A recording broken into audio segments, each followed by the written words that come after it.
Parte 3. Gabriela. Había llegado entretanto para Gabriela la hora crítica y solemne de su transfiguración. La niña se convertía en mujer por momentos, o, más bien dicho, este cambio se había verificado ya bruscamente y como por ensalmo, bajo el disfraz de las infantiles vestimentas, antes de que Matilde pronunciara la frase gráfica y sacramental de «Esta muchacha no cabe dentro de la ropa», frase que yo traduje al lenguaje poético exclamando: «Sí, sí, la mariposa quiere romper su capullo».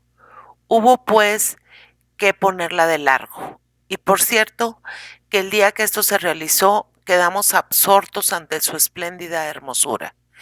Dijérase que una magnolia se había abierto repentinamente, trocándose de comprimido pimpollo en flor magnífica y olorosa.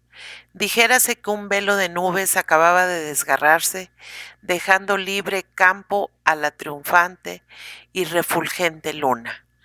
Es el momento de retratarle a usted la portentosa figura de Gabriela, tal como apareció entonces a nuestros ojos y tal como dejé de verla al poco tiempo. Ay, para siempre, quizá, para siempre, mi querido padre, en justo castigo de mis pecados. Había crecido hasta ser más bien alta que baja, y más mujer que adolescente. Perdóneme usted lo profano de la comparación, y perdónemelo también la sombra dorada de aquella noble virgen. Pero la verdad es que tenía la cabal estatura y las ricas y acabadas proporciones de la Venus de Milo, que se guarda en el Museo del Louvre.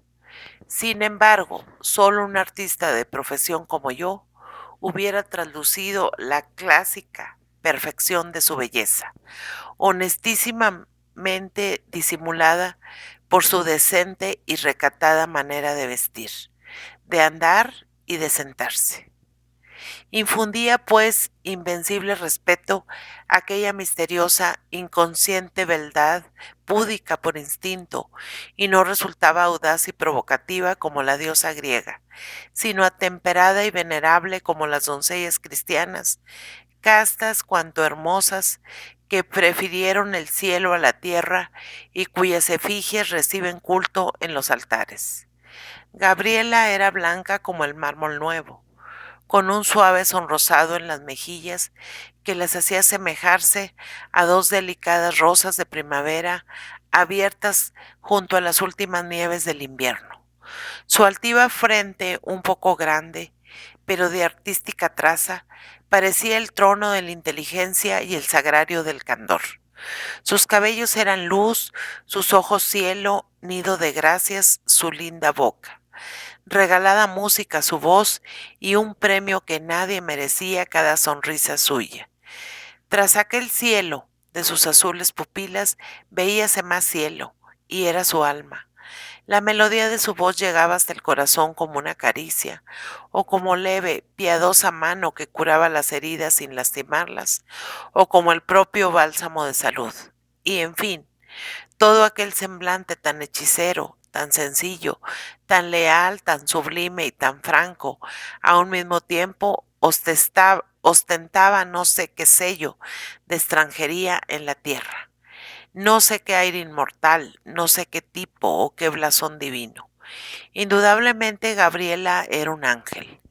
Por lo demás, de tan aturdida, locuaz y bulliciosa como había sido hasta el postrer momento de la niñez, tornóse grave y reflexiva desde la primera hora de la juventud, sin perder por eso su afable ingenuidad ni su alegría, bien que ésta resultase más moderada por una plácida serenidad que tenía algo de beatitud celeste. Y en efecto, la viveza de su imaginación y la natural tendencia de su carácter aragonés a considerarlo todo, así las ideas como los sentimientos, de un modo absoluto, categórico, decisivo, a muerte o a vida, como le decía yo, no tardaron en lanzarla a la región de las aspiraciones eternas y de las complacencias abstractas, en busca del bien incondicional y procediendo con su inflexible lógica de siempre, en el mero hecho de no ser atea, Fue mística, amó verdaderamente a Dios sobre todas las cosas, como manda el Decálogo, y le entregó su alma antes de empezar a vivir, con el mismo afán y premura que le entregan la suya a última hora ciertos moribundos, después de una larga vida de abominación. Hijo, mi querido hijo, exclamó el padre Manrique con entusiasmo, ¿a qué ha venido usted aquí pidiéndome que lo cure? Usted está curado radicalmente, o cuando menos, conoce tanto como yo la medicina de todo mal. Le engaña a usted el deseo, padre mío. Ahora no habla mi pobre corazón, habla mi crítica. No trato de mí, sino de Gabriela. Yo no he tenido nunca fuerzas para abrazar el bien. Pero basta que lo conozca usted y lo ame de esa manera. Oh, no basta. Y sobre todo, ya es tarde. Eso lo veremos, repuso el jesuita.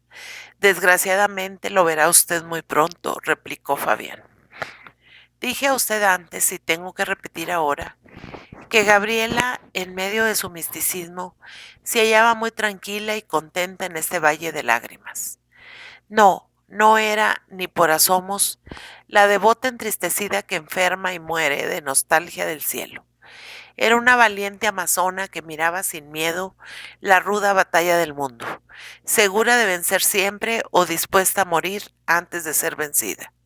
Entraba en lucha contra el mal con la serenidad y el denuedo de la que nació heroína, o como si continuase entre nosotros una profesión a que se hubiera acostumbrado en el Empirio durante aquella terrible guerra de las milicias celestes que describió el inimitable épico inglés en tan grandiosos versos. Era pues admirable el equilibrio de su naturaleza privilegiada, así en el orden moral como en el físico. Juventud, hermosura, talento, alegría, inocencia, fuerza, valor, todo lo juntaba. Su belleza parecía el reflejo de su bondad. La salud de su cuerpo retrataba la salud de su espíritu. Dijérase que para ella se había inventado la fórmula antigua de mens sana in corpore sano. Y, sin embargo, vuelvo a rogarle a usted que me crea. Yo no la amaba todavía como se ama a una mujer.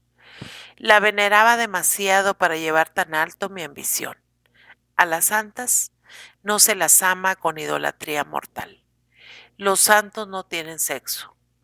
No sé qué pudor invencible o respeto supersticioso me hacía considerar a Gabriela como un ser superior y extraño a la órbita de mi vida. Era yo, en fin, a su lado, el súbdito delante de la reina.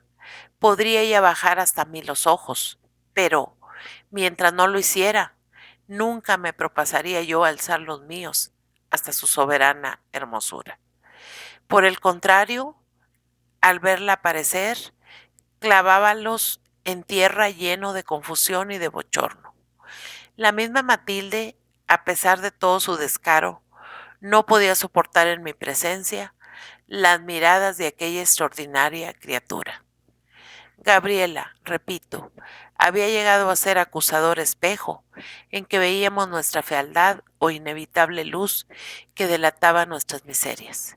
No ya con preguntas como antes, sino con su solo aspecto, establecía una serie de penosas comparaciones entre lo que éramos y lo que debíamos ser, entre ella y nosotros, entre la propia Matilde y yo, y entre mi persona y la del ausente marido. Semejantes comparaciones nos humillaban y escarnecían a todas horas, pues harto comprenderá usted que al fulgor de la belleza, de la castidad, de la fe religiosa y de los nobles pensamientos de Gabriela, Matilde resultaba marchita, impura, criminal, ingrata, sin lozanía física ni prenda alguna moral, y yo aparecía a mis propios ojos como un vicioso grosero, adorador de mustios encantos que otros hombres habían dejado ya con hastío, como un ladrón que merodeaba en la casa ajena, aprovechando la ausencia de su dueño, como un asesino de la honra del noble y proscrito general, como un traidor. No siga usted, interrumpió el padre Manrique. Está usted encarneciendo la memoria de su señor padre. Quiero decir, está usted repitiendo las más terribles palabras de Lázaro en la célebre noche de la consulta. Fabián bajó la cabeza murmurando, es verdad. Y siempre que pienso en Gabriela, me pasa lo mismo. Oh, si Gabriela hubiese estado junto a mí aquella noche, los santos consejos de Lázaro habrían prevalecido en mi decisión. Pero el ángel de mi guarda me había dejado ya solo en este mundo. Y solo, enteramente solo he vivido en él hasta hoy, que tengo la dicha de hallar usted. Olvida usted a Lázaro. Él hizo también esfuerzos extraordinarios para apartarlo a usted del mal. Puede que los hiciera en efecto, pero ya me era odioso. Y además estaba Diego a mi lado. Diego, el huracán que avivaba todos los incendios de mis pasiones. No olvide usted lo que acaba de decir. Eso, y no otra cosa, era Diego en su vida de usted. Principia usted a ver claro, muy claro. Pero volvamos a Gabriela, repitió Fabián. Parte 4. Amor, chanulo, amato, amar, perdona. Hacía ya algún tiempo que la joven se había vuelto muy taciturna, sobre todo en los breves momentos en que estaba sola conmigo. No parecía, sin embargo, triste ni enojada. Era su silencio como el de la meditación, o más bien, como el que se guarda para escuchar. Tal vez escuchaba a sí misma, tratando de enterarse de algo que balbucía su espíritu. O dijérase que escuchaba y hasta oía lo que nosotros pensábamos y ocultábamos en su presencia. Yo me incliné a creer esto último y principié a advertir a Matilde. Gabriela no me habla ni me mira, sino lo puramente indispensable. Gabriela calla y observa mucho. Gabriela sospecha de nuestras relaciones. Te engañas, me respondía Matilde. Yo leo en el alma de Gabriela como en un libro abierto. Y sé además cosas que ella y yo hablamos cuando tú te marchas. Puedes tranquilizarte completamente. Ni aún así me tranquilicé. A todas horas echaba de menos la familiaridad y la confianza con que antes me trataba la joven. No, no podía contentarme con la mansa dulzura y la actitud pasiva, muy semejantes a costosa indulgencia, que habían sucedido el antiguo entusiasmo fraternal, a aquel tierno afán por escudriñar mi vida, a aquellos continuos asaltos dados a mi alma. Repara que es ya una señorita, seguía diciéndome Matilde, y que no tiene nada de particular que reserve algo sus pensamientos. Dejaría de ser mujer si procediera de otro modo. Pero es que en el presente caso esa reserva envuelve una censura. Estás equivocado. Esa reserva corresponde a tu propia seriedad. Tú no te das cuenta, por lo visto, de que hace algunos meses la tratas con demasiado respeto, lo cual es muy peligroso, o, por lo menos, muy inconveniente para la amistad de hermano que quieres seguir manteniendo con ella. A las niñas no se les debe dar importancia. De lo contrario se tornan fatuas y presumidas, y pierden toda la gracia y ligereza de su edad. Trátala igual que antes, y verás como ella hace lo mismo. Intenté seguir el consejo de la generala, que me pareció muy atinado, pero, en vez de librarme de mis recelos, di ocasión a que Matilde concibiese otros muchos más graves. Gabriela respondió con sequedad a mis nuevas bromas, con desvío a mis llanezas y con enojo y hasta con dolor a mi alegría. Pero al ver que yo me ponía entonces más triste que nunca, como muy herido de su esquivez, ella solía volver a contentarse y a tratarme con afabilidad y dulzura. En resumen, el día que yo estaba melancólico, Gabriela cantaba y reía, y hasta me invitaba a cualquiera de nuestros pasados juegos. Y el día que yo me mostraba regocijado y aturdido, ella parecía callada e indiferente como una estatua. Tenías razón, Fabián. me dijo entonces Matilde. Hay que mudar de sistema con mi sobrina.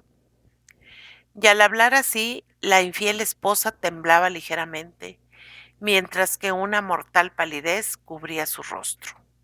Es menester, continuó, que no le des bromas, que la trates muy superficialmente, o, por mejor decir, que no le hagas caso, que la induzcas, en fin, a creer que no reparas en las alternativas de su conducta contigo. ¿Por qué me lo dices?, interrogué, y sobre todo, ¿por qué me lo dices con esa voz y con esos ojos? Voy a ser enteramente franca.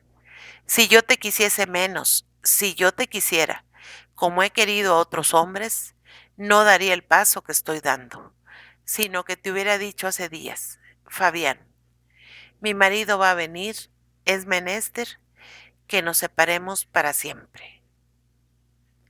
¿Cómo?, exclamé. El general viene a España, es muy posible que venga pronto. Pero no se trata ahora de eso. Se trata de si tú me quieres o no me quieres. Yo te quiero y lo sabes, le respondí. Sé que me quieres como un niño y como un niño mimado, pero yo necesito saber que me quieres también como un hombre, es decir, como un hombre formal, de palabra, de conciencia. Pues, ¿qué sucede? ¿Qué te ha dicho esa muchacha? Necesito saber, continuó Matilde, que eres incapaz de someterme, en pago del entrañable amor que te tengo, al martirio más bárbaro, más horrible, más espantoso. Explícate de una vez. ¿Qué nos ocurre? Todavía nada, pero yo conozco el mundo y quiero prevenir las cosas a tiempo. Con que dime, Fabián, cuento contigo para todo.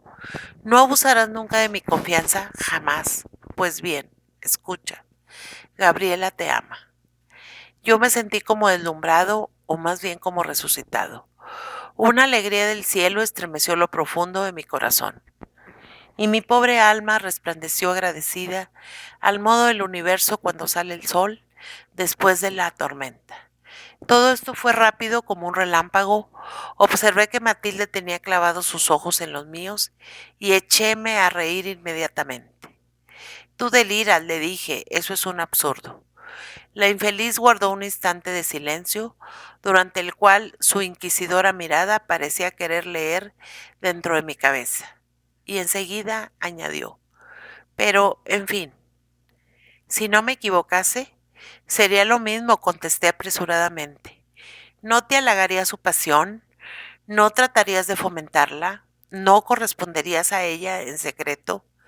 ¡Qué locura!, exclamé con gran energía, como para ahogar otra voz que murmuraba ya lo contrario en lo hondo de mi conciencia. Matilde respiró, estrechó mis manos entre las suyas y echóse a llorar y a reír al mismo tiempo, con el franco abandono de quien recobra su perdida paz. En cambio, yo había perdido la mía para siempre. Quedamos, pues, añadí entonces hipócritamente, enjugando con mis labios las últimas lágrimas de aquella insensata. Es por eso que me has dicho de Gabriela, no tiene más fundamento que una cavilosidad de tu parte, una suspicacia como tantas otras con que me has atormentado. Y, pronunciadas estas palabras, pusóme a escuchar ávidamente, deseando oír su completa refutación. Lo que te he dicho de Gabriela, respondió Matilde, tiene fundamento y mucho. Por consiguiente, ya que cuento contigo, es menester que discurramos la manera de atajar el mal. ¿Te ha revelado algo Gabriela? Oh, no, ella no sabe nada. ¿Cómo que no lo sabe?, exclamé lleno de asombro. Amiga mía, tú has perdido el juicio. Te juro que no te comprendo. Porque no conoces a Gabriela. Si la conocieras como yo, entenderías perfectamente que pueda estar enamorada de ti sin darse cuenta de ello. Gabriela es la sencillez y la espontaneidad personificadas. Ignora completamente nuestras relaciones, cuya mera posibilidad no puede alcanzársele. Y lleva mucho tiempo de oírme celebrarte a todas horas y de ver la adoración que te profeso. Es joven como tú y pasa a tu lado la mayor parte del día. La naturaleza tiene sus leyes, y Gabriela dejaría de ser mujer si, por resultas de todo esto, su corazón y su espíritu no estuvieran viviendo de tu vida, sometidos a tu influencia y alimentándose de tu ser, complemento del suyo y necesidad de su organismo. Hasta aquí la razón de que te ame. En cuanto a la razón por qué lo ignora, es algo más sutil, pero no por eso la consideres vana paradoja. Gabriela no conoce el amor sino de nombre. No había amado todavía. No habla con nadie que pueda explicarle lo que experimenta ahora y carece, por tanto, de términos de comparación para apreciar el estado de su alma. ¿Cómo es tan natural lo que sucede?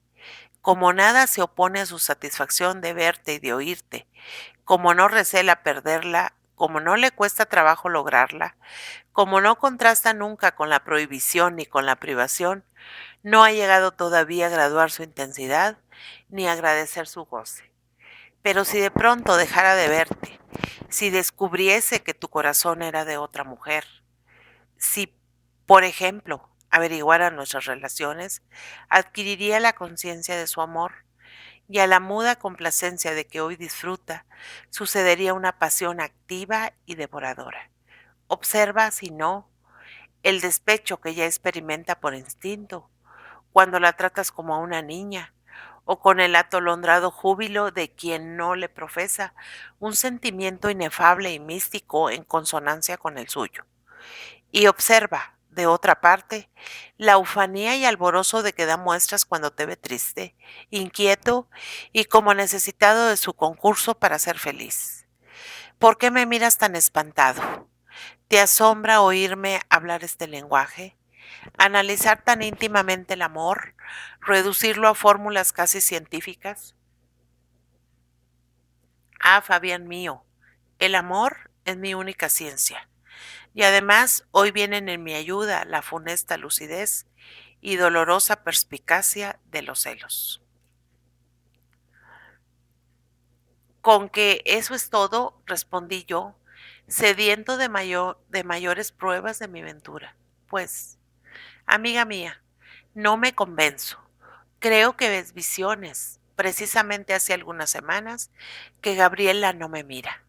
No te mira cuando tú la miras a ella, pero cuando no puedes observarlo apenas aparta de ti sus ojos, lo cual podrá muy bien consistir en que efectivamente sospecha nuestras relaciones, repliqué, mirando al suelo y dibujando con el bastón sobre la alfombra, para que no se pudiese leer en mi rostro la alegría del alma. Gabriela me espía, y en vez de ese amor que me supones, comienzo ya a inspirarle odio y desprecio. Créeme, Matilde, lo mejor que podemos hacer es evitar su fiscalización. Vernos menos, vernos a solas, no vernos acá. Yo dejaré de visitaros por mucho que me cueste. Eso, de manera alguna, prorrumpió Matilde. No exageres las cosas. Para conllevar nuestra situación bastará que yo te celebre menos en presencia de Gabriela y con que tú la trates superficialmente según ya te he dicho. Pero es que yo no puedo soportar su desprecio ni su odio. Esta idea que no consigues arrancarme, de que conoce y abomina nuestras relaciones, me llena de confusión y de vergüenza. ¡Qué terquedad! Me pones en el caso de ser más explícita. Pero cuidado, Fabián, que no abuses de lo que te voy a decir.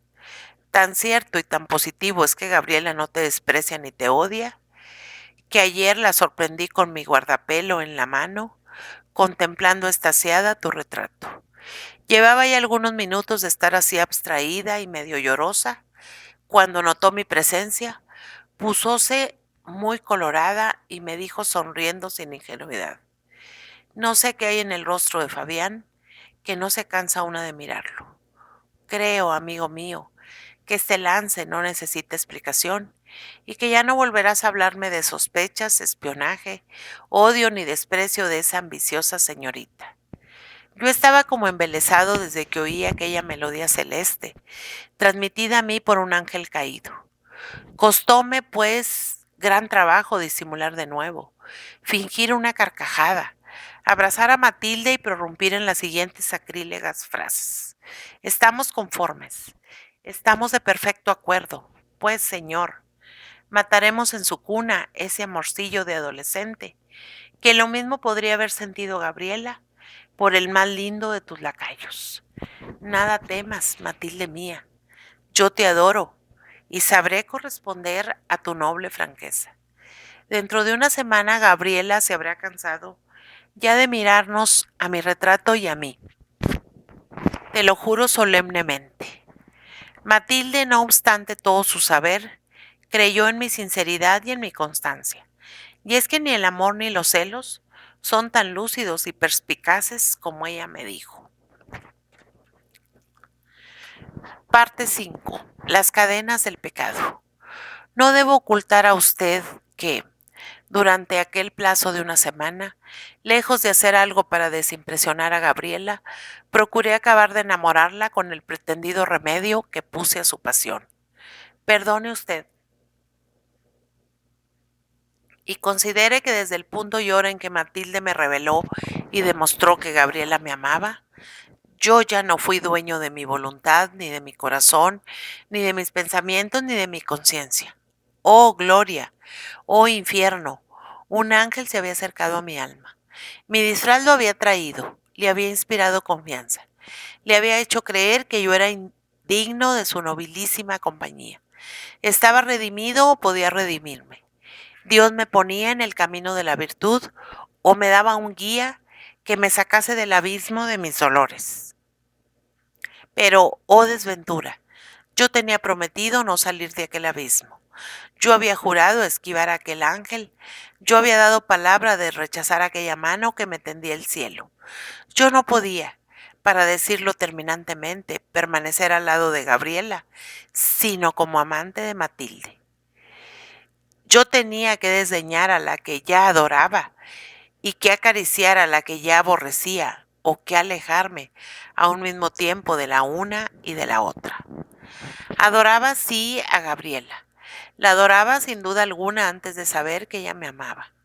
Y la revelación de Matilde no había hecho más que prestar las alas del aire a un incendio encerrado en mi corazón. Como le dije a usted hace poco, yo no me había atrevido hasta entonces a ver en Gabriela una criatura mortal, una mujer colocada al alcance de mis esperanzas ni de mis deseos. Pero al saber que aquella seráfica virgen palpitaba por mí, todo mi ser se abrazó en amor de su alma, en adoración de su hermosura, en sed de las limpias aguas de su pureza, y sentíme lleno de orgullo, penetrado de agradecimiento, devorado de curiosidad, ansioso, en fin, de oír aquellos labios de santa, pero también de diosa, decirme entre las lumbaradas del rubor: Fabián, tuya soy, yo te amo. Sublimes emociones de mi primero, de mi único amor. ¿A dónde sois idas? Ay, por lo tocante a ella, cuán cierto era que me amaba. No sé cómo la miré la primera vez que compareció en mi presencia, después de que Matilde me arrancó la venda de los ojos. No sé qué le dijo aquella mirada mía, pero fue que la arrogante doncella se detuvo asombrada. Una modestia divina enrojeció su semblante. Tembló ligeramente y sus párpados se inclinaron hacia la tierra. Parecióme contemplar a la Virgen del Beato Angélico en el momento que responde al mensajero de Dios, ese Ancilla Domini. Y sin embargo, desde aquel mismo instante, principié a insultar y escandalizar deliberadamente su generoso y puro sentimiento, que mi alma había abrigado ya muchos amores, que a la sazón estaba prendado de la esposa de un amigo mío, que yo no me casaría nunca, que la constancia amorosa se oponía a las leyes naturales. Esta y otras abominaciones proclamé aquel día y los siguientes delante de la noble aragonesa, entre las despiadadas risas de Matilde, quien dicho se está que se guardaba muy bien de llevarme la contraria. Gabriela principió por condenar mis declaraciones con tanta indignación como de nuevo. Después, todo esto en el primer día, me estuvo mirando a la cara horas y horas, como dudando de la verdad de mis palabras, y sin pronunciar ninguna por su parte. Al otro día, dijo que estaba enferma y no se presentó delante de mí. Y al otro y en los que se siguieron mostróseme tranquila, mansa, afable, como resignada con su dolor y hasta complacida de padecer, no hablando más que de asuntos místicos y oyendo con una indulgente sonrisa de duda mis alardes de insensibilidad y descreimiento. Faltábanme las fuerzas para proseguir aquella comedia infernal. Todas las noches, al salir de casa de Matilde, derramaba torrentes de lágrimas y, en lugar de encaminarme a mi albergue, me estaba hasta el amanecer contemplando el cerrado balcón del aposento de Gabriela, abjurando con muda contrición todo lo que había hecho y dicho aquel día y murmurando en las tinieblas todas las bendiciones y todas las protestas de amor que no le había dirigido estando a su lado. Íbame luego a mi casa y no dormía, no vivía. No hacía más que pensar en Gabriela y analizar sus menores palabras, sus gestos, sus actitudes, sus miradas de la víspera, deduciendo de aquel examen esta horrible verdad, que acrecentaba mis tormentos. Todavía me ama. ¡Ay! Exclamaba entonces en medio de la más cruel desesperación. ¿Por qué he sido malo hasta ahora? ¿Por qué no me ha de ser posible principiar a vivir otra vez, perdiendo la memoria y la responsabilidad de mis pasadas acciones? ¿Por qué no conocí a esta niña antes que a la mujer de quien soy amador infame? ¿Por qué no la he encontrado en otra casa? Entonces podría alejarme del mal sin apartarme del bien. Entonces no me vería obligado a confundir en una sola mirada a Matilde y a Gabriela. Entonces no tendría que pagarle a la adúltera con impuros halagos la dicha de haber contemplado al ángel de mi guarda. No tardó Matilde en observar mi inquietud y mi angustia y en leer dentro de mi corazón. Pobre Fabián mío, díjome al fin un día, conozco todo lo que estás padeciendo y me da pena verte sonreírme mientras que tu alma llora secretamente. No disimules más. Yo estoy agradecida a los esfuerzos que haces por sofocar y ocultarme un sentimiento que es superior a ti y debo corresponder con generosidad a tu sacrificio. Lo que sucede debía suceder. Gabriela es joven como tú. ¿Qué cosa más natural sino que la ames? Dime si es así y cuenta desde ahora con la abnegación de mi cariño. De todos modos, al cabo, tendríamos que separarnos. Yo te doblo casi la edad y pronto seré vieja. Mientras que tú habrías de casarte tarde o temprano. Prefiero, pues, que permanezcas en mi casa, en mi familia, a mi lado, ya que no con el título de amante que acabarías por dejar con el de hijo. Así no te perderé nunca. Hasta ahora he sido feliz sin atender más que a gozar de tus halagos. En adelante lo seré procurando tu ventura, pagándote toda la que te debo, consagrándome a tu felicidad y a la de Gabriela como una verdadera madre. Aunque yo era muy joven, dudé de la sinceridad y de las fuerzas de Matilde, y le negué resueltamente durante algunos días que estuviese enamorado de Gabriela. Pero esforzó ella tanto sus razones, desvaneció de tal manera mis recelos, mostróseme tan tierna, tan grande y tan generosa, que acabé por creer en su lealtad y en su heroísmo. Y dando rienda suelta a mi comprimida pasión, caí de rodillas a sus plantas y le dije, bendita seas por la felicidad que me has dado en este mundo y por la nueva dicha que te voy a deber. Tu sublime conducta me impone la obligación de ser sincero contigo. Es cierto, sí, amo, adoro, idolatro a Gabriela, pero cree que también te quiero a ti más que nunca. Cree que te admiro y te reverencio como una madre, como a una santa, como a un ser sobrenatural, como a un Dios. Un rayo que hubiera caído a los pies de Matilde no le hubiera causado más horror que estas palabras mías. Infame, perjuro, malvado, con que es verdad que la amas, prorrumpió frenéticamente.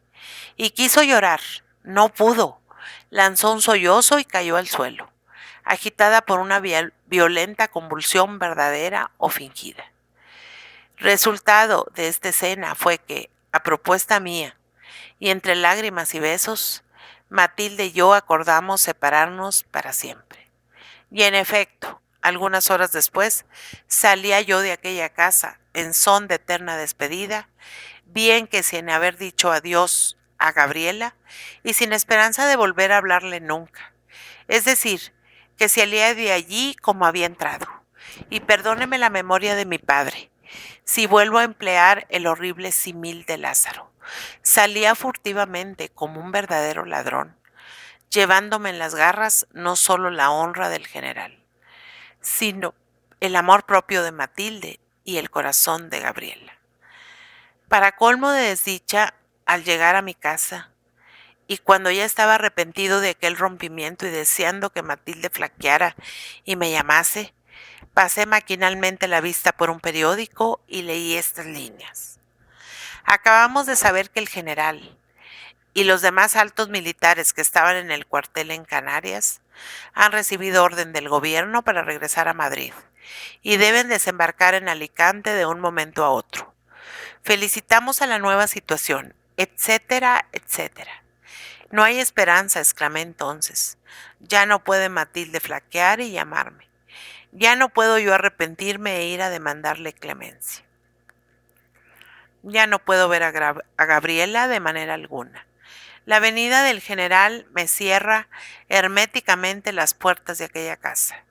La fatalidad se ha encargado de sancionar nuestra separación. El infierno ha conseguido alejarme de Gabriela. Parte 6. La necesidad por gala. Me equivocaba. Aún no había terminado aquella repugnante historia en que la única verdadera víctima era la nobilísima doncella cuyo corazón estábamos desgarrando los dos adúlteros y cuya inocencia acabaríamos por escandalizar sacrílegamente. 3 días después de mi rompimiento con Matilde, recibí la siguiente carta. Fabián, no llores ni me maldigas. Ven a verme. Te necesito. En cambio, te daré toda la felicidad que deseas. Tu madre, Matilde. Y debajo de esos renglones había otro, escrito de puño y letra de Gabriela, que me hizo temblar de amor y de respeto, o más bien de remordimientos y de gratitud, como bien inmerecido decía. Ven, para que sea feliz tú, Gabriela.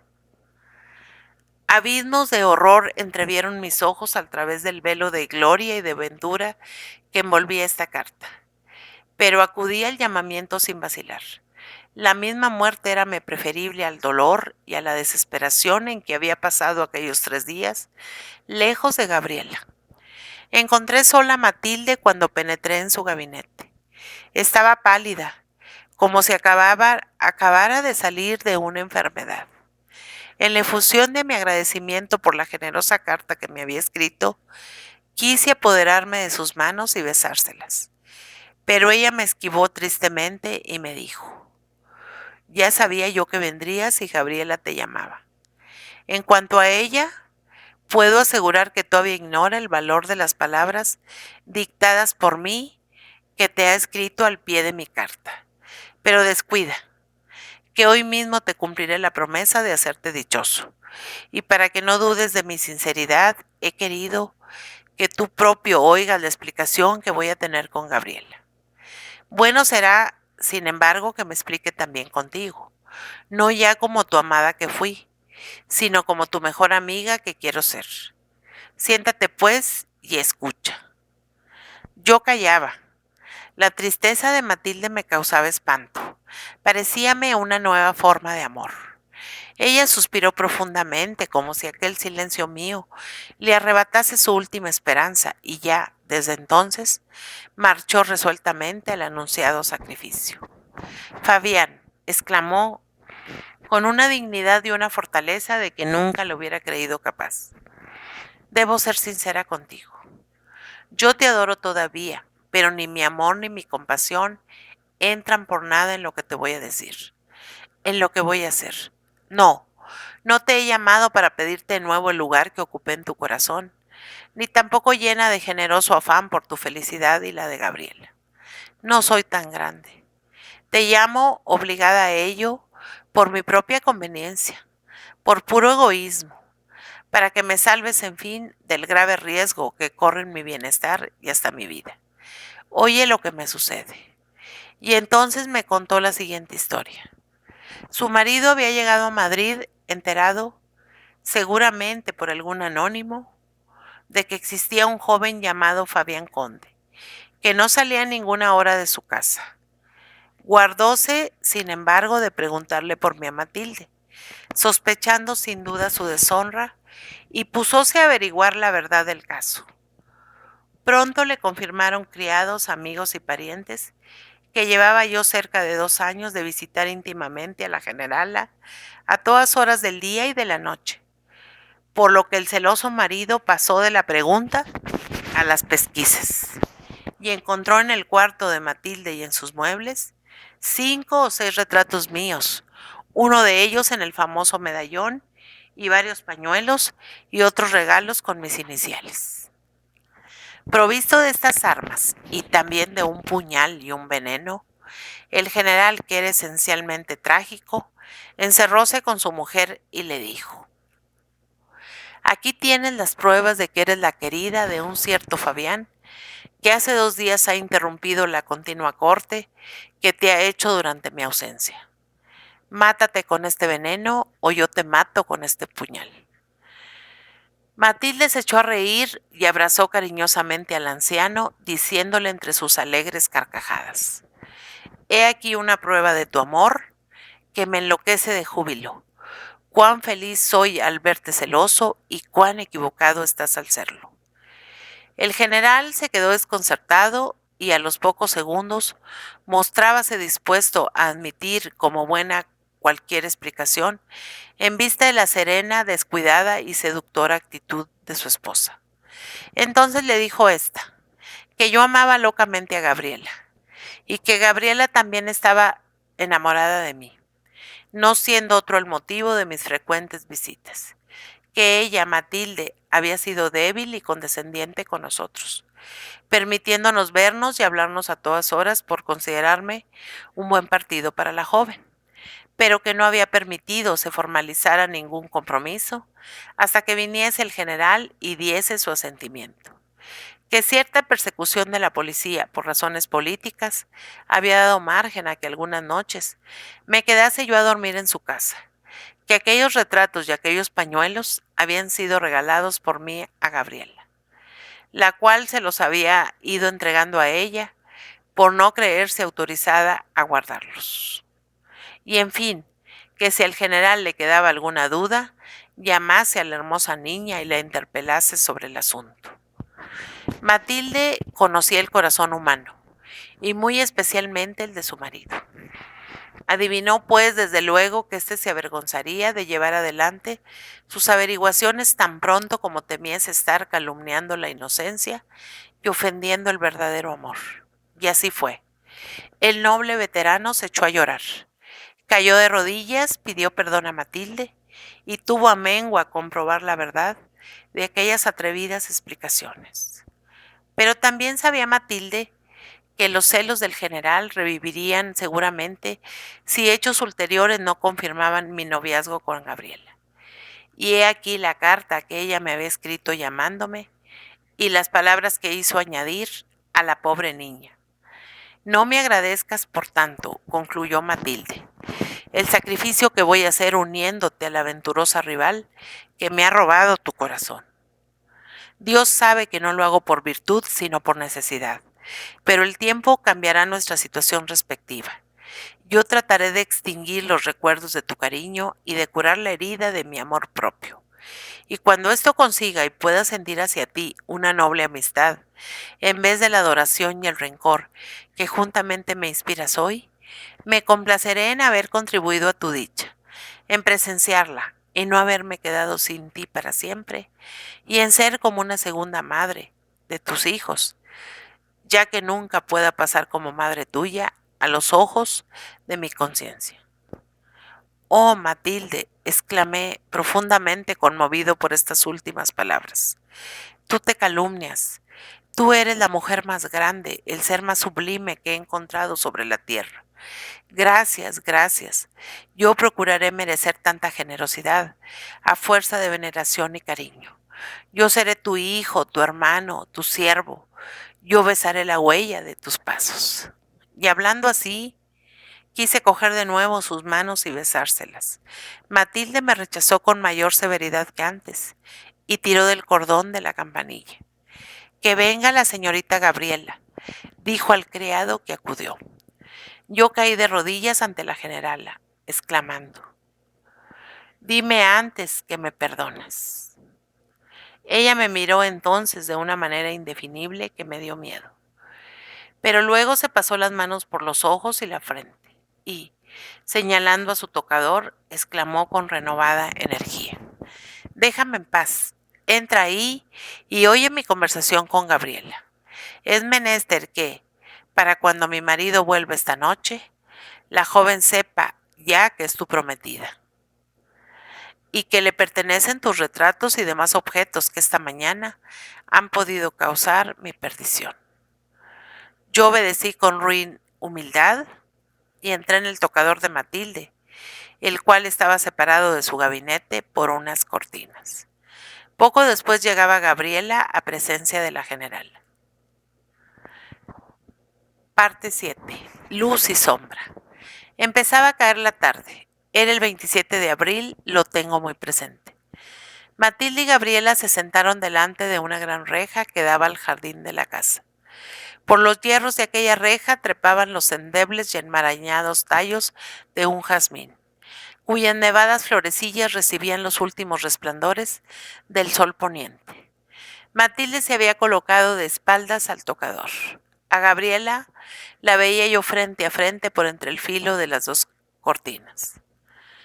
Estaba pálida, pero tranquila como su inocencia y más hermosa que nunca. En sus ojos resplandecían sentimientos de mujer, de los cuales seguramente se había dado ya cuenta durante aquellos 3 borrascosos días. Es mi esposa, murmuré en lo profundo del alma con un recogimiento y una unción que jamás creí pudiera llegar a inspirarme la alegre niña de otros tiempos. Hija, pronunció al fin Matilde con voz trémula, te debo una explicación de las palabras que, a mi ruego, has escrito ya, Fabián, al pie de una carta mía que no te leí. La aragonesa se sonrió humildemente, en prueba de ilimitada confianza. Aquella sonrisa hubiera desarmado al demonio. Matilde no fue desarmada y continuó. Habrás extrañado también, aunque nada me has dicho, que nuestro pobre Fabián no haya aparecido por acá hace 2 días. 3 con hoy, mi querida madre, respondió Gabriela melancólicamente. Y además de extrañarlo, lo sentirás mucho. Lo sentirás con todo el alma. ¿No es cierto, querida mía? Gabriela levantó los ojos al cielo y murmuró: lo siento por él. Pues que, ¿tú no le amas? La casta beldad se llevó una mano al corazón y dijo: yo no sabía anteayer lo que era amar. Hoy siento aquí una angustia infinita que, si no es la muerte, de seguro es el amor. Es el amor, repuso Matilde con fatídico acento. Callaron un instante. La generala debió recordar entonces que yo era testigo de aquella escena y dijo valerosamente: pues bien, hija mía, tengo una buena noticia que darte. Fabián te ama tanto como tú a él. Ojalá, murmuró piadosamente la joven, como si rezara por mí, como si mi ventura le importase más que la suya, como si acabaran de decirle que podía redimir mi alma. Matilde no comprendió aquella exclamación y dijo: no lo dudes, Gabriela. Si Fabián te lo ha ocultado hasta hoy, si ha asegurado en tu presencia que tenía innobles amoríos, si se ha calumniado a sí propio, mostrándose incapaz de puros y grandes sentimientos, todo ha sido por culpa mía. Los ojos de Gabriela expresaron el mayor y más inocente asombro. Por culpa de usted, profirió luego con adorable candor. No lo comprendo, mi querida madre. Sí, continuó Matilde. Yo le ordené que procurase combatir y desalentar tu pasión hasta que el general viniese y dijera si aceptase a Fabián por esposo tuyo. ¿Y qué? Prorrumpió la joven con inefable regocijo. El general lo acepta, sí, hija mía. El general y yo os anticipamos desde hoy nuestra bendición. Un sollozo cortó aquí la palabra a Matilde. Yo participé de aquella emoción y me sentí lleno de piedad y de agradecimiento hacia tan heroica mujer. Gabriela, por su parte, cruzadas las manos y alzados al cielo los ojos, en los cuales reverberaban los últimos destellos del sol de aquel día, parecía un serafín cantando las alabanzas del Eterno. La voz de la generala, que volvió a sonar, me detuvo en el instante en que yo iba a salir de mi escondite y a postrarme a sus pies. Esta misma noche, continuó diciendo la presunta víctima, escribiremos a tus padres pidiéndoles su consentimiento. Antes habremos visto a Fabián y yo le habré presentado a mi marido, lo cual quiere decir que acabará por quedarse hoy a comer acá, lo mismo que en los mejores tiempos de vuestros disimulados amoríos. Ah, se me olvidaba, aquí tienes estos retratos, este medallón y estas flores marchitas. Son los regalos que Fabián te ha ido destinando y depositando sumisamente en mi poder. Los días de tu santo, de tu cumpleaños, de año nuevo, etcétera, etcétera. Yo he dejado de entregártelos hasta hoy por no alimentar en tu corazón unas esperanzas que podía haber disipado la llegada del general. Pero ya no hay miedo. Ya es Fabián tuyo y tú eres de Fabián. Abrázame, hija mía, y sé tan feliz como te mereces. Matilde no se pudo contener al pronunciar aquellas últimas palabras y hacer entrega de las prendas de nuestros pasados amores. Echóse, pues, a llorar amarguísimamente. Entonces, Gabriela, llorando también, se precipitó en sus brazos y le cubrió el rostro de besos, mientras que yo penetraba en el gabinete y me arrojaba a los pies de aquel tiernísimo grupo que resumía todos los afectos de mi alma. Gabriela, al verme, ocultó la ruborizada faz en el seno de la que consideraba nuestra madre. Esta se apresuró a enjugar sus lágrimas, con no sé qué presteza febril o puramente dramática.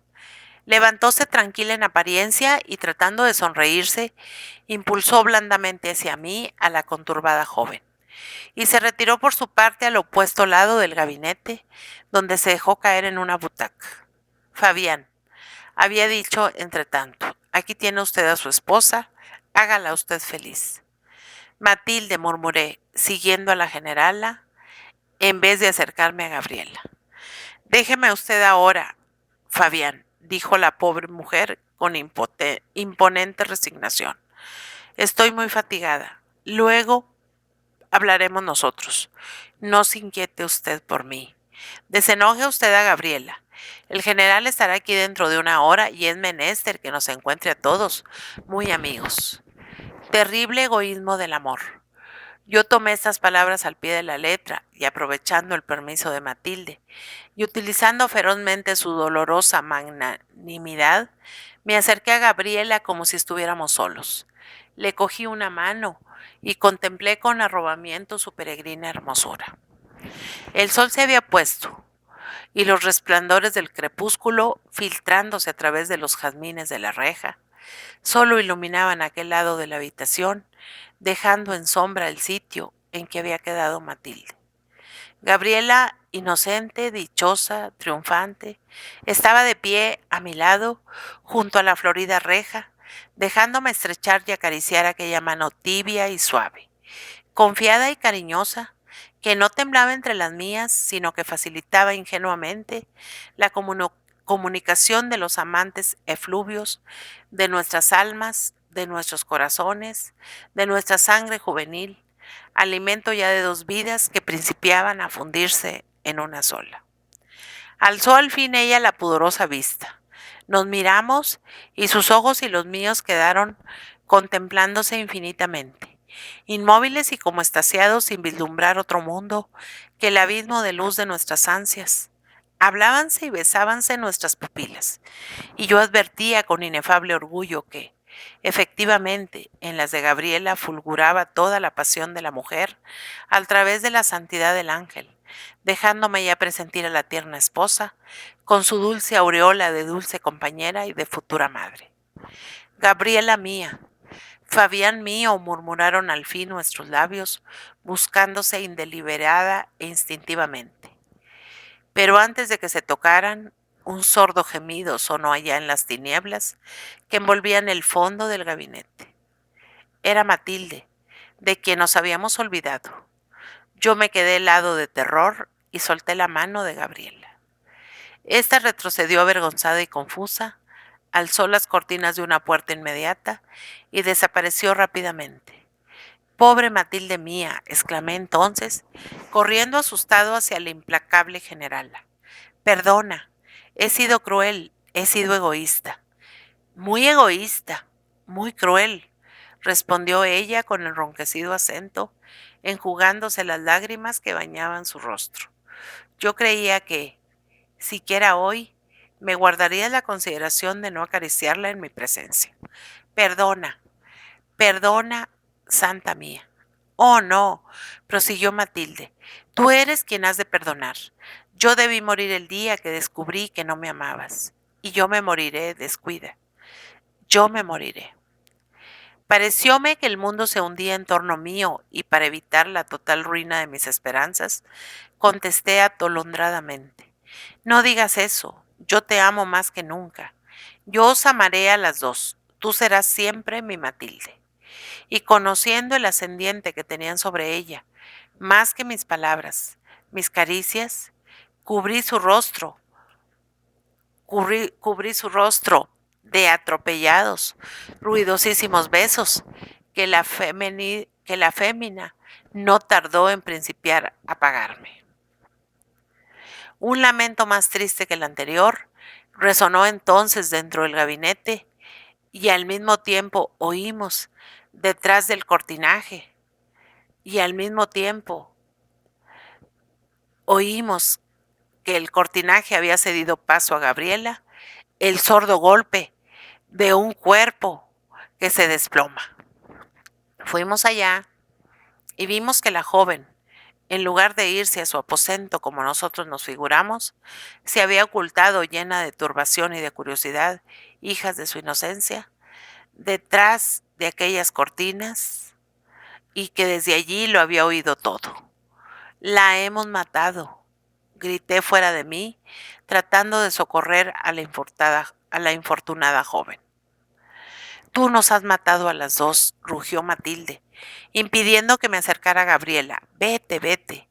Ya no tengo defensa contra los celos de mi marido. Tú no morirás, repuse entonces ferozmente. Dios conserva vivos a los demonios, para castigo de los culpables como yo. Matilde, escucha la última palabra que oirás de mis labios. Oye el resumen de nuestra historia. Maldita seas. Dije y salí definitivamente de aquella casa, loco de amor y desesperación. Parte 8. La fuente del bien.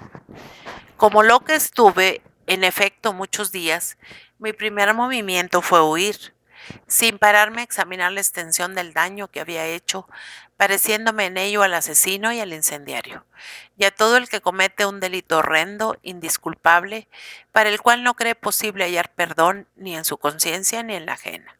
Huí, digo, sin atreverme a averiguar si Gabriela había muerto aquella noche, si se había marchado de la casa, si con sus declaraciones o con su silencio consumó la perdición de Matilde a los ojos del general, ni si éste pensaba o no pedirme razón de sus agravios.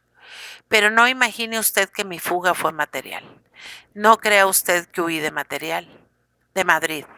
De donde huí verdaderamente, más que de Madrid, fue de la virtud, del deber, de mí mismo, de mi propia memoria. Lo que hice fue desesperar del bien para siempre y arrojarme en brazos del mal. Buscar refugio, y compañía en los vicios, únicos amigos que no me desdeñarían ya en el mundo. Intimar con los jóvenes más escandalosos que imperaban entonces en ciertos salones, en los dorados garitos y en los lupanares públicos o privados. Dejarme llevar del huracán de la disipación y de las corrientes de la moda. No perdonar baile, festín, aventura galante, bastidores de teatro, ocasión de desafío, mesa de juego, ni desenfrenada orgía. Y todo ello con tal de no quedarme nunca solo, con tal de no pensar en Gabriela, con tal de no tener noticias suyas, o más bien dicho, con tal de no tenerlas de mi propio, horrorizábame la idea de entrar en cuentas con mi alma. Pronto, sin embargo, oí decir a personas indiferentes que Gabriela había regresado a Aragón. El mismo día que supe esto, fue también el primero que me encontré a Matilde en la calle. Iba en carretela descubierta, al lado de su infortunado esposo, el anciano y digno caudillo, que la miraba en aquel instante con adoración y arrobamiento. Él no me conocía. Ella me miró imperturbable y descuidada, como si tampoco me conociera. Digo más, la graciosa sonrisa que en aquel instante dirigía a su marido no celó en sus labios y sonrióle, pasó y desapareció, más espléndidamente ataviada que nunca, más hermosa, más cínica, más desvergonzada. Yo sentí un profundo dolor y luego un extraordinario bienestar. Era que Matilde acababa de morirse en mi corazón. A la noche oí contar en el casino que la generala tenía un nuevo amante. Ya hasta hubo quien dijo que me había reemplazado con dos. Alégreme intensamente. Aquello equivalía a echar paletadas de tierra sobre un cadáver, cuya pestilencia hubiera podido inficcionar el resto de mi vida. Borróse, pues, poco a poco hasta el recuerdo de Matilde en mi atormentado corazón, el cual ya no sintió hacia ella ni amor, ni odio, ni tan siquiera desprecio. Érame y me soy su persona, indiferente de todo punto, y puedo compararla a los cabellos que fueron nuestros, que luego nos dejamos cortar y que gentes extrañas pisotean enseguida nuestra presencia en el sucio salón de la peluquería.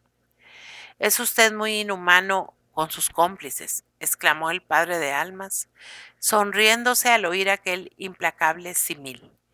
Tiene usted razón, contestó Fabián cerrando los ojos, como para contemplar mejor los tiempos pasados. Y después dijo, no he vuelto a ver a Matilde.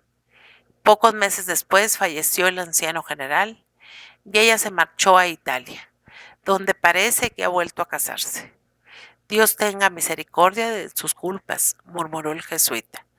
Yo la perdono, pero con la condición de no volver a verla nunca, respondió lúgubremente Fabián.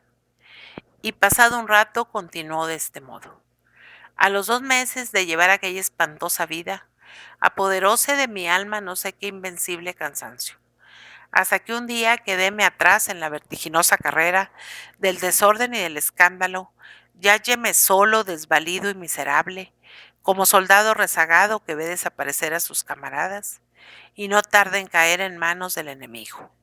Mi enemigo era yo propio, según acabo de decir, y en tan funesta compañía torné al fin a mi desierta casa, sin esperanza alguna de ser dichoso. Para colmo de infortunio, pronto observé que por más que había revuelto y enturbiado mi vida, por más que había pisoteado y encenagado mi corazón, no había conseguido cegar en mi alma la fuente del bien, manantial inagotable de remordimientos. Por el contrario, tan luego como empezó a serenarse el fangoso mar de mis pasiones, vi dibujarse en su fondo la luminosa figura de Gabriela. Allí estaba fija, inmóvil, indestructible, cual mi propia conciencia, pero no echándome en cara como esta mi infame conducta, no despreciándome ni escarneciéndome, sino triste y afable a un tiempo mismo, mirándome con lástima y sonriendo dulcemente en medio de su lloro, como para animarme a intentar una reconciliación con el cielo. Aquella visión, que principió por causarme espanto, me fue inspirando poco a poco primero una tímida confianza y luego una fe ciega en la inagotable bondad y acendrado cariño de mi adorada. Nunca podrá Gabriela, dijóme todo mi ser, olvidar lo que sintió por mí la tarde en que se desposaron nuestras almas junto a la reja de los jazmines. Ni su angelical misericordia me negará un generoso perdón cuando vea todo lo que padezco. No bien alimenté esta esperanza, mi pasión por Gabriela recobró su antiguo aliento y regeneró totalmente mi espíritu. Parecióme que resucitaba una nueva vida. Desconocí y reprobé mis excesos y locuras de aquellos últimos meses, como si no fuesen actos míos, sin considerar que el mundo, a quien había escandalizado, los reputaría siempre tales. Y principié a buscar a mi adorada con el mismo afán que había puesto poco antes en huir hasta de su recuerdo. Así soy, Padre mío. Quiero decir, así era antes de consumarse mi desventura. Lo primero que averigüé fue que Gabriela partió, en efecto, de casa del general al otro día de la terrible cena del gabinete.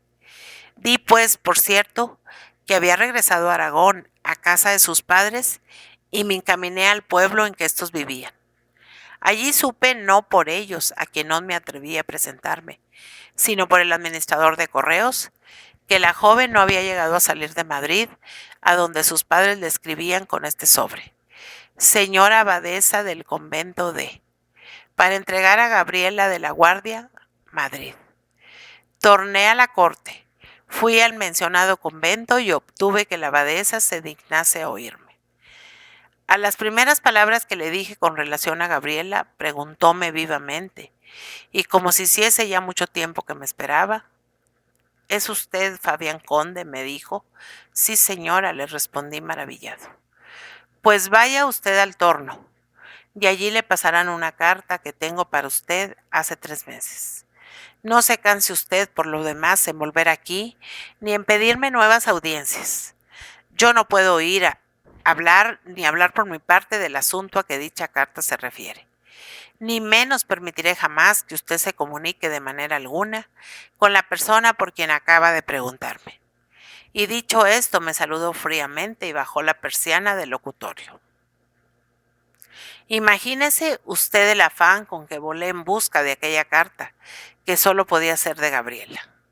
De aquella era, efectivamente, y en el bolsillo la traigo, con otras que leeré a usted dentro de poco. Él aquí, Fabián. Sé que tarde o temprano vendrás a buscarme. No ciertamente por lo que yo soy, pobre criatura mortal, llena de imperfecciones y miserias, sino por lo que Dios nuestro Señor ha querido que mi humilde persona represente y signifique en tu desgraciada vida. Lo que no sea punto fijo es cuándo y cómo vendrás. Podrás venir inmediatamente, impulsado por tu egoísmo, que a ti te parecerá amor y compasión. Podrás venir más adelante, impulsado por mejores sentimientos. Esto es por devoción al bien, creyendo en tu locura que yo soy el bien mismo. Podrás, en fin, venir muy tardíamente, cuando próximo a tu tumba te veas ya desechado por el mal, como un instrumento inútil, en vez de haberlo desechado tú a él en tiempo inhábil. Ello es que vendrás sin duda alguna, ora creyendo que me debes algo, que yo te necesito y que puedes darme una felicidad que no tienes. Ora imaginando que yo puedo darte esa felicidad, perdonarte, absolverte, redimirte. Cosas todas que no cabe obtener sino de Dios, directamente y por los propios merecimientos. Como quiera que sea, te escribo esta carta al día siguiente de nuestra última entrevista, y el primero que paso aquí a solas con mi eterno Padre, para que no dejes de encontrar al buscarme el único bien que puedo darte ya en el mundo, que es un buen consejo. Fabián, no me juzgo ofendida por ti ni te guardo rencor alguno. El ofendido es Dios, y el rencor te lo guardarás tú a ti mismo. Yo no he deseado más que tu bien, que hubiera sido el mío, y, al repudiarme como lo has hecho, tú eres el que resultas perjudicado. Quise guiarte por los senderos de la virtud, cuyos abrojos se convierten en blandas flores cuando no vacilamos en entregar nuestra carne a sus aparentes asperezas.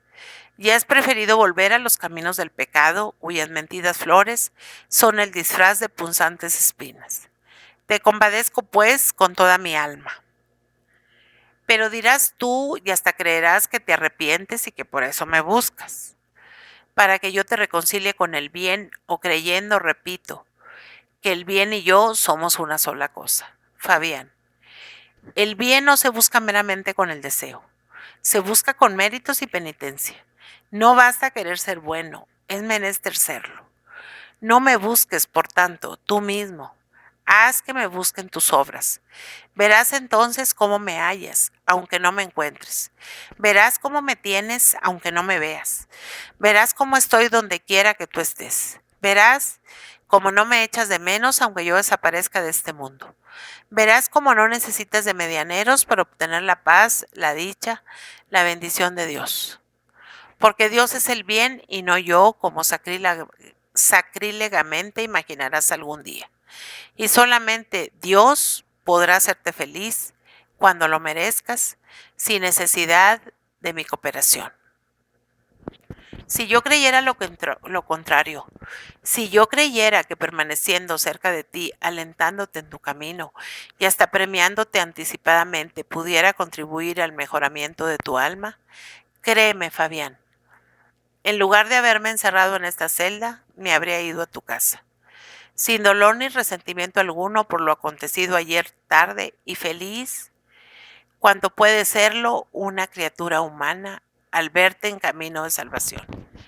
Pero eso hubiera sido curarte en falso, sin extirpar las raíces del mal, cuando es indispensable que tú te cures solo, que andes sin compañía a la gloriosa calle de la amargura, que pruebes tus fuerzas contra Lucifer y lo venzas en singular combate, y que no te propongas otro premio de tu victoria que la victoria misma.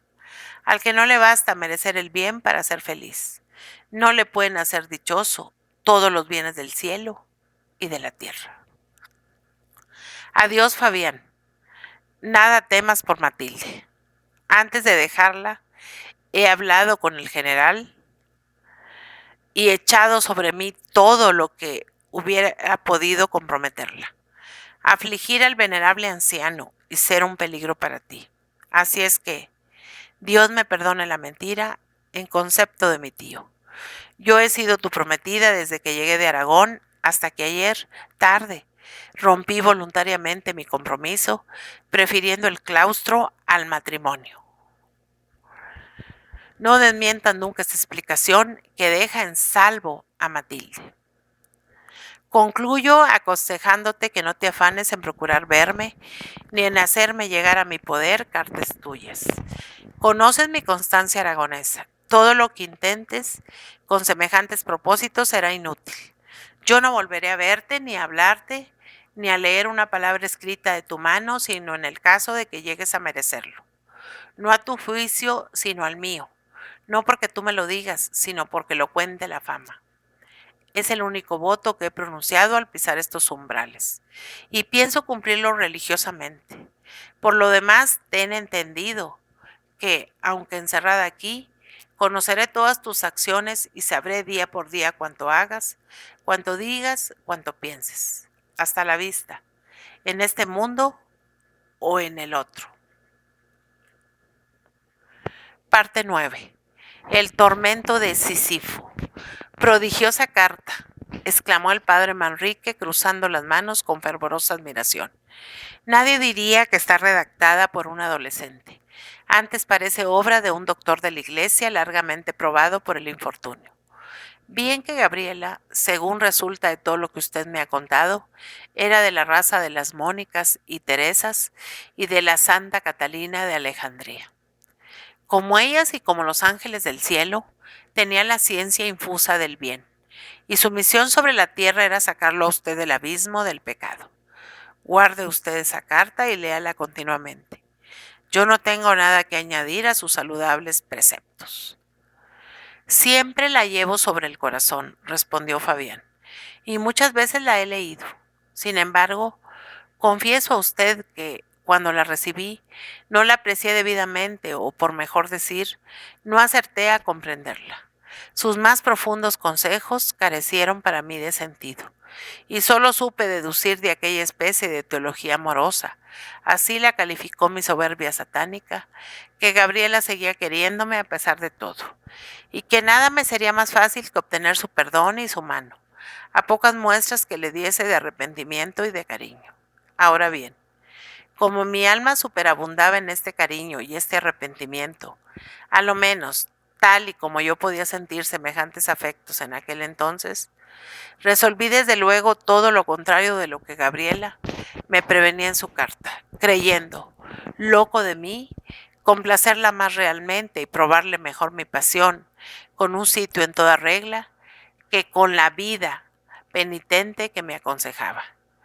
Comencé pues a rondar el convento a todas horas, gané al jardinero y al despensero, y por medio de ellos y de las sirvientas de la Santa Casa, conseguí que Gabriela encontrase diariamente sobre la mesa de su celda una carta mía. En aquellas cartas le confesé todos mis pecados. Le expliqué los remordimientos que me hizo sentir desde que tan niña todavía llegó de Aragón y fijó sus claros ojos en los míos. Le pinté el inmenso amor que no tardó en inspirarme, primero hacia la virtud y luego hacia ella, el odio y la repugnancia con que de resultas miré ya a Matilde. Mis luchas con esta, mi debilidad de no romper con la adúltera, por seguir viendo de cerca a mi adorado ángel, y las horribles escenas a que dio origen la llegada del general a Madrid. Le hablé, en fin, un día y otro de la vehemencia y sinceridad de mi amor, de mis propósitos de enmienda, de la triste soledad en que vivía y de lo necesitado que estaba de aliento y de esperanza. Y le pedí, como a mi ángel custodio que era, que me guiase por la senda del bien, o sea, que me escribiese de vez en cuando una palabra de consuelo, diciéndome que estaba contenta de mí y animándome en la batalla contra los espíritus de las tinieblas, o sea, contra el mundo y contra mis pasiones. Por lo demás, pasaba casi toda mi vida en la iglesia del convento. Allí estaba, desde que la abrían al amanecer hasta que la cerraban al mediodía, y desde que volvían a abrirla por la tarde hasta después de anochecido. Sin apartar mis ojos del coro, por si cruzaba la sombra de Gabriela, a través de las celosías y atento siempre a los cantos y rezos de las vírgenes del Señor, tratando de percibir entre sus voces la de mi adorada. Pero todo fue inútil.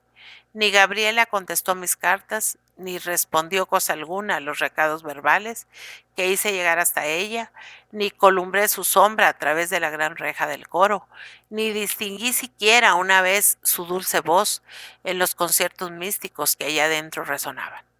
Principiaron a faltarme las fuerzas. Entonces volví a leer su carta y fijé mi atención en estas frases. No me busques tú mismo. Haz que me busquen tus obras.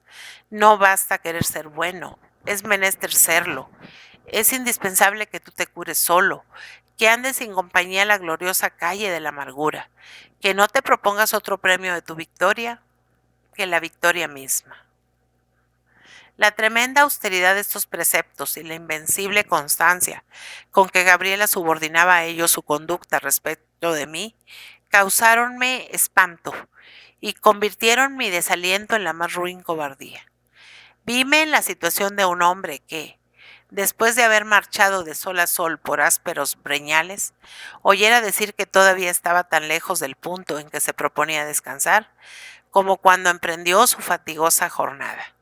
Desesperé por consiguiente. Yo no podía. Yo no sabía ser bueno a solas, sin público, sin recompensa, sin auxilio, sin que a lo menos me constase que alguien me anotaba en cuento el esfuerzo y el mérito de cada día.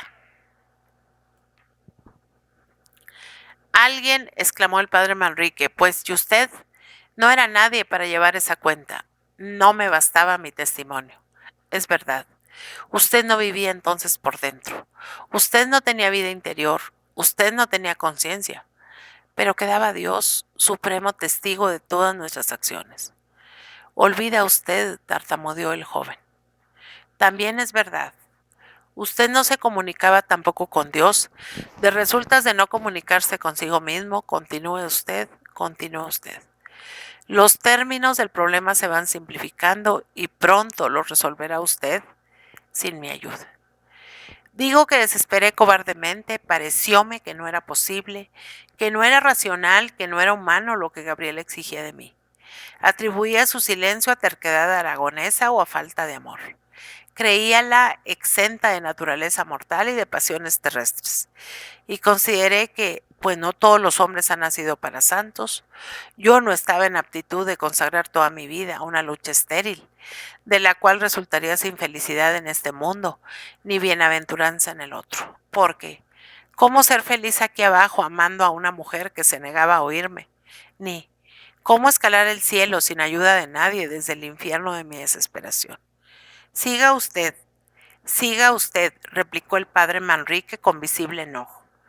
No intente disculparse. ¿Qué quiere decir eso de que no todos los hombres han nacido para santos? Todos, señor don Fabián. Todos podemos llegar a la beatitud porque todos hemos nacido libres. Ya se lo dijo a usted Lázaro la noche de la consulta.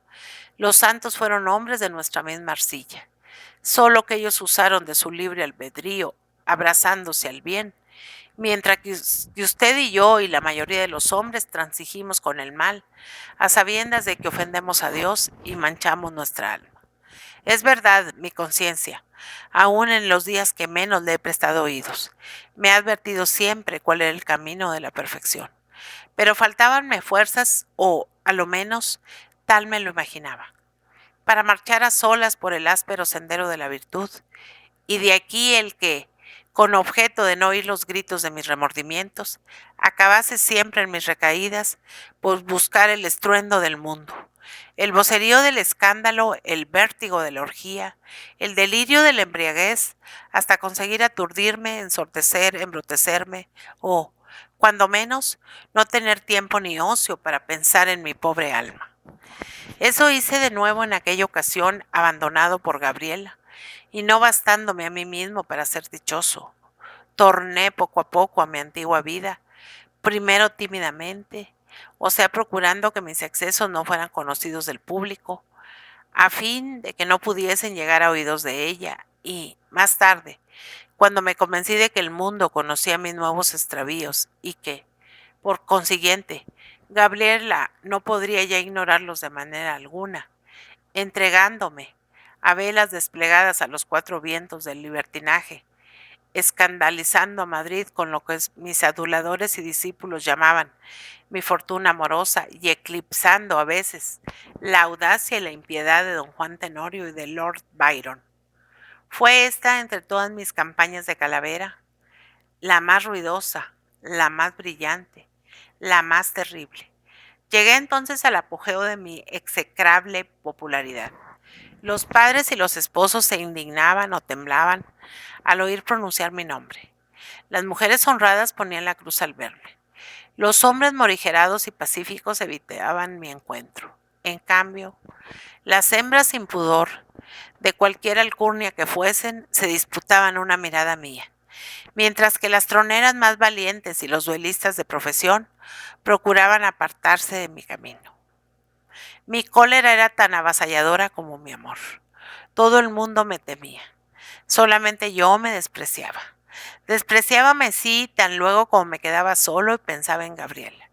Y cual si la justicia divina se complaciese en prodigarme estas horas de amarguísima soledad e insoportable tedio, me hallé pronto con que el vino se negó a enloquecerme y el sueño a coronarme de adormideras, cuando, al remate de frenética orgía, todos los comensales estaban entregados al febril alborozo y a los delirios de la embriaguez. Yo permanecía frío y sereno, como la roca en medio de un mar alborotado, y cuando el sueño cerraba los ojos del último camarada que departía conmigo, o de la pobre mujer que reposaba entre mis brazos, solo yo quedaba despierto, vigilante, pensativo, contemplando a la luz de las moribundas lámparas y de la naciente aurora las botellas vacías, las copas derribadas, y a las calaveras, y a las bacantes sumergidos en la estupidez del sueño, o sea, en el negro océano del olvido. Por entonces conocí a Lázaro y a Diego. Después de estas noches de disipación, íbame a pasear mi insomnio y mi tristeza por las calles de Madrid durante las primeras horas de la mañana. Y así es como pasé un día por delante del colegio de San Carlos, y me ocurrió la lúgubre idea de penetrar en él a contemplar, muerta y despedazada, a una de aquellas sacerdotisas de Venus que acababa de morir en el Hospital General, y cuyo cadáver habían elegido los profesores en medicina para estudiar no sé qué enfermedad del corazón. Pocas semanas tardé en referir a Diego y a Lázaro entre mis demás historias de amores, la relativa a Gabriela. Diego opinó, como yo, que era un delirio y un absurdo lo que la joven exigía de mí. Gabriela, exclamó resumiendo su dictamen, es un espíritu enfermo, una fanática, un ser privilegiado si queréis, una criatura semidivina, pero incapaz, por lo mismo, de subordinarse a las leyes de la naturaleza humana y de labrar la felicidad eterna de débiles mortales como tú, como yo, y como la casi universalidad de los hombres. Prefiero a mi Gregoria. Lázaro nos hizo la oposición, según costumbre, en nombre de sus ascéticas teorías, y me suplicó una vez y otra, y siento, que renunciase completamente al mundo, que me encerrase en mi taller de escultor a labrar estatuas de vírgenes y de santos en vez de divinidades paganas, que pensase allí en Gabriela a todas horas, sin cuidarme de que mis amantes recuerdos llegasen a sus oídos, y en fin, que procurara merecerla a mis ojos, aún sin esperanza de conseguirla.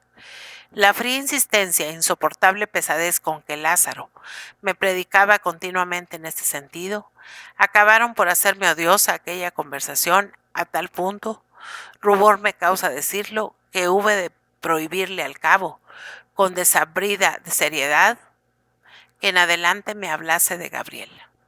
En cuanto a Diego, también recuerdo con rubor que trató indignamente más de una vez materia tan delicada y santa, presentándola por vulgares aspectos y procurando ridiculizar a mis ojos el carácter del pretendido amor de la joven aragonesa. Pero yo necesitaba entonces creer que Diego estaba en lo justo, y nunca le prohibí ni le censuré que hablase en aquellos términos, de la que seguía siendo, a pesar de todo, alma de mi alma. Así vivía cuando sobrevinieron los sucesos que ya le he referido a usted, o sea, la llegada de Gutiérrez a Madrid, portador de mi fortuna y de mi título de conde, la violenta discusión que Diego y yo tuvimos con Lázaro la noche de la célebre consulta, nuestro definitivo rompimiento con él, mi grave enfermedad, resultado de aquella espantosa escena, la rehabilitación de la memoria de mi padre y mi nombramiento diplomático para Londres. Tiempo es, por consiguiente, de que pase a contarle a usted la última parte de mi complicada historia, y de que sepa usted a qué extremo de desventura me han traído los errores de mi juventud, errores que no he conocido hasta que la fatalidad ha empezado a servirse de ellos para castigarme, y sobre todo hasta que sus palabras de usted han principiado a iluminar los abismos de mi alma. Pueda usted asimismo indicarme una tabla de salvación en el tremendo conflicto que me rodea y en que yo no veo otro refugio que el crimen para escapar de la deshonra. Sí, padre, a los ojos de mi razón, no tengo hoy más remedio que matar a Diego o que causar la muerte de Gabriela, que ir a presidio como falsario o que saltarme la tapa de los sesos. Son las dos alternativas en que me ha colocado mi aciaga estrella. Todo eso es a los ojos de su razón de usted, respondió tranquilamente el padre Manrique. Falta ahora averiguar si a los ojos de la razón divina, o sea, de la verdadera moral humana, hay algún medio de conjurar esos horrores. Cuénteme usted, pues, la última parte de su pobre historia. Es la única que le puedo referir sin sonrojarme. Óigala usted, padre mío.